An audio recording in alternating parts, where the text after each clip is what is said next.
Hey, what's going on, guys? Welcome to another Final Fantasy Brave Exvius video, or if this is your first Final Fantasy Brave Exvius video, welcome to the channel. So, this is going to be 5 tips for new players, or just returning players that you may have forgotten a lot about the game. This is stuff that you should be aware of, you should avoid, things like that. So, the first thing I've got for you here is, and this one I know is going to be very hard, that's why it's the first one. And so, take this one very seriously compared to all the other ones. Like, all the other ones are good too, but this one is probably the number one. Obviously, it's because I'm putting it first. So, let's go into the summon section, shall we? Let's put this in perspective here. Look at all these summons here. As a new player, you're probably overloaded with, look at all this stuff here. Now, granted, some of them are paid-only summons, but look at all this. As a new player, this is way too much. So, my first tip here is to avoid pulling in every single banner you see. Sometimes you gotta save for a little while. This is not like Dokkan Battle where, the 0 stone meme is a thing all the time. Oh, I only have like 2 stones to my name. Try not to do that in this game. Lapis is very valuable. There's only like, as a new player you have a lot of story, but eventually the story is gonna run out, no matter how much story you do. And so, really, story in one of the events called the King Mog, if you might know that as a certificate event, whatever you want to call it. That gets you some lapis, but that only happens once a month, sometimes 2 a month on global. But just be wary of what you're pulling on. Don't always pull on every single banner. If it's your favorite, you're probably going to go for it anyways, but just know that if you do pull for favorites only, and then you start saying, oh, I can't do this or that, it's because you didn't pull for meta units. And sometimes, I know a lot of people don't like meta units all the time, but sometimes you need them. Let's say, for example, Richt. He is a meta unit, and if you didn't pull for him, that's okay, but you may need him down the line. That's just one example. Ibarra, for example, for her leader skill, also a very valuable unit that you would have liked to have gotten. So I'm just throwing out there. You shouldn't pull like every single banner, like every single maintenance of Thursday. There's gonna be a new banner, most likely. 99% sure that there will always be a new banner coming on Thursdays. So that does not mean you have to pull. Sometimes there are skip weeks. So just be wary of what you're using your resources on. Try to save as much as possible. Only pull every now and then. Don't go all in all the time. If you do some tickets and you're not really feeling it, then you can just back off.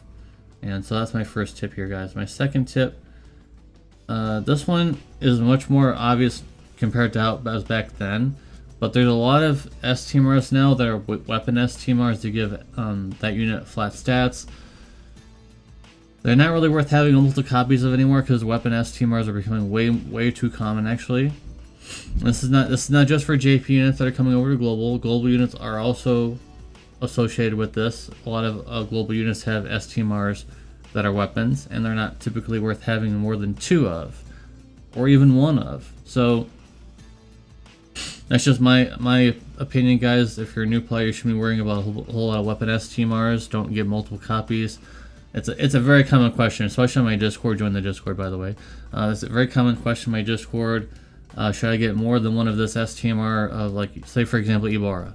Should I get more than 1 of Ibarra's STMR? And usually it's like worth having like maybe 1 to 2 copies. Just because there's so many weapon STMRs now, and there's also going to be 200 dark vision weapons coming. There's already some in the global. So I feel like it's just not worth having multiple STMRs for weapons anymore, guys. Back in the day, it was worth it because, you could have put them on a bunch of people, but now most units have their own. So it's like, alright, so the third one, I talk about my news videos all the time, but I'm going to talk about here too. You might go into this shop here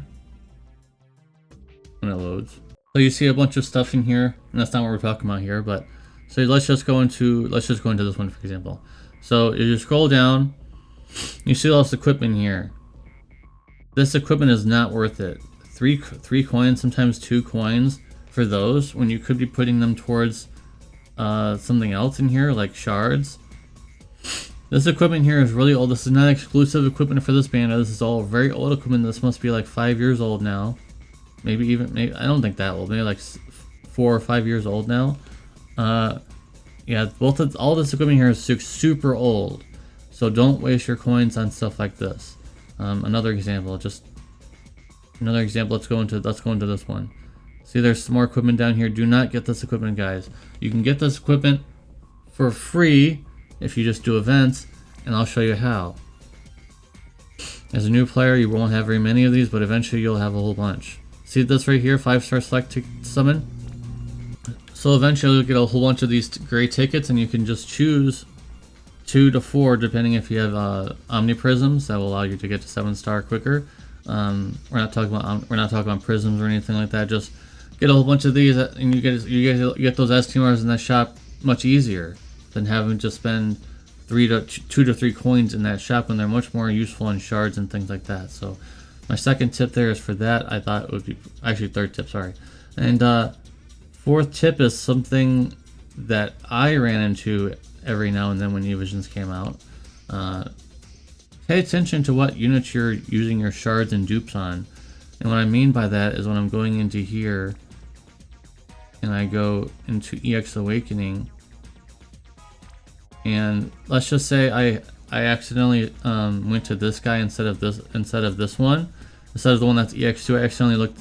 Let's just say I'm like half asleep and I click on this guy in accident, and I fuse. Let's just say I had some shards here and I gave it to him. There's no correlation there, guys. There's no exchange. Once you put 50 shards into that, the game does not acknowledge that. So you wouldn't be able to put it wouldn't count. So like it wouldn't give 100 shards if you put that guy at EX1 and then you tried to fuse it into this guy. It doesn't work that way. So you basically lost shards for nothing. So that's probably one of the biggest things. That's why it's in this video. So you guys can be wary of that, because it is a big deal, guys. You may be like, oh, I would never do that. I would never be that stupid. But you would be surprised how many people actually say that to me. That actually happens. And it happened to me. It happened to me one time. You'd think I'd be like way above that at this point, but it did happen to me one time. So just be aware of that, guys. Only fuse your shards and dupes into your best EX unit. For example, like I said, you shouldn't be fusing your EX2 character into an EX0 character. That's just not going to work. Don't do that.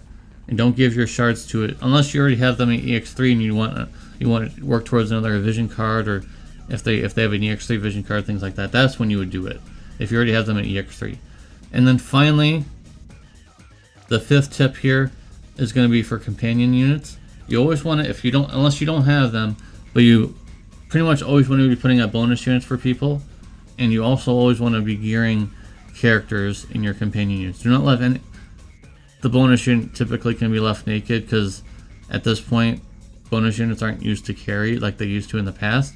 But even for, like, if you are an experienced player, you should have them equipped for new players. I just put him in, by the way. So, but make sure to have all these units here geared for people to use, because they'll be using them. And so that's about it, guys. Make sure you're doing all those tips, and you will avoid a lot of hassle and heartbreak and all the above. So that's going to be it. That's going to be it, guys. There's also going to be a team building guide very soon. It's probably going to be tomorrow, so that there's not confliction with the YouTube recommendations, because I don't want there to be a flip flop. I want them both to have equal attention, if that makes sense. It's a YouTuber thing. It's a YouTuber thing. It's not like I'm being lazy and I don't want to put it out. It's just a YouTuber thing, so that you guys will be able to see both. Because if I put them both out at the same time, you guys may not be able to see one or the other. So tomorrow, expect a team building video. That was highly requested. Highly requested. And I always look at your guys' comments, so I know it's highly requested.